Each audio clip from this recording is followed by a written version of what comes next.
ఐవీఎఫ్‌లో double stimulation are డ్యూయోస్టిమ్ అంటే ఏంటి? So, ఆడవాళ్ళలో యూజువల్‌గా ఒక్క మెన్స్ట్రుయల్ సైకిల్ అంటే ఒక సైకిల్ ఆఫ్ పీరియడ్‌లో ఒక ఐవీఎఫ్ సైకిల్ అనేది చేయటం రొటీన్ అనమాట. బట్ కొన్ని రేర్ కేసెస్‌లో ఉదాహరణకు మనకు తీసుకున్నట్టయితే క్యాన్సర్ పేషెంట్స్‌లో వాళ్ళకు క్యాన్సర్ ట్రీట్మెంట్‌కి వెళ్ళడానికి ముందు అంటే వాళ్ళకి కీమోథెరపీ కానీ, రేడియోథెరపీ కానీ ఇలాంటివి క్యాన్సర్ ట్రీట్మెంట్లో భాగంగా ప్లాన్ చేసినప్పుడు ఆ ట్రీట్మెంట్స్కి వెళ్ళే ముందు వీళ్ళకి మనము ఎగ్ ప్రిజర్వేషన్ ఐవీఎఫ్ పద్ధతి ద్వారా ఎంబ్రియో ఫార్మేషన్ మ్యారేజ్ అయిన కపుల్స్కి మనం సజెస్ట్ చేయడం జరుగుతుందన్నమాట. సో ఇలాంటివి ఎందుకు మరి వీళ్ళలో double or dual stimulation protocol prefer చేస్తారు?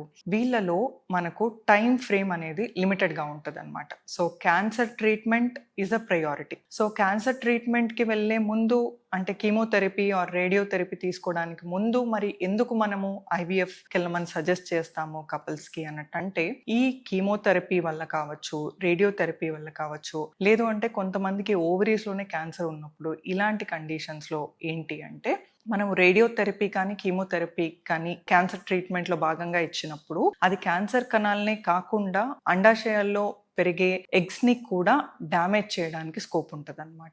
దానివల్ల మనకు ఎగ్ నంబర్స్ తగ్గడము, ఎగ్లో మనకు చేంజెస్ రావడము ఇలాంటివి జరిగే అవకాశం ఉంటుంది అనమాట. సో ఇలాంటి కండిషన్స్లో వీళ్ళకు క్యాన్సర్ ట్రీట్మెంట్కి వెళ్ళే ముందు టైం ఫ్రేమ్ లిమిటెడ్గా ఉంటుంది కాబట్టి ఒక్క మెన్స్ట్రుయల్ సైకిల్లో అంటే ఒక్క పీరియడ్ సైకిల్లోనే ఫస్ట్ హాఫ్ ఆఫ్ ద సైకిల్లో ఒక సైకిల్ ఆఫ్ ఇంజెక్షన్స్ ఇచ్చి మనం ఎగ్ పికప్ ప్లాన్ చేయడం, ఆ వెంటనే మనం ఎగ్ పికప్ చేసిన వెంటనే పీరియడ్ వచ్చేలోపే మళ్ళీ 3 to 4 days బ్రేక్ ఇచ్చాక ఇంకొక సెట్ ఆఫ్ ఇంజెక్షన్స్ ఇచ్చి మళ్ళీ ఇంకొక రౌండ్ ఆఫ్ ఎగ్ పికప్ చేయడం అనేది జరుగుతుంది అనమాట. దీని ద్వారా ఏంటి బెనిఫిట్ అన్నట్టంటే మనకు ఎగ్ నంబర్స్ అనేటివి ఒక సైకిల్ కంటే కొంచెం ఎక్కువగా వస్తాయి కాబట్టి ఎంబ్రియో ఫార్మేషన్కి ఛాన్సెస్ బెటర్గా ఉంటాయి అన్నమాట.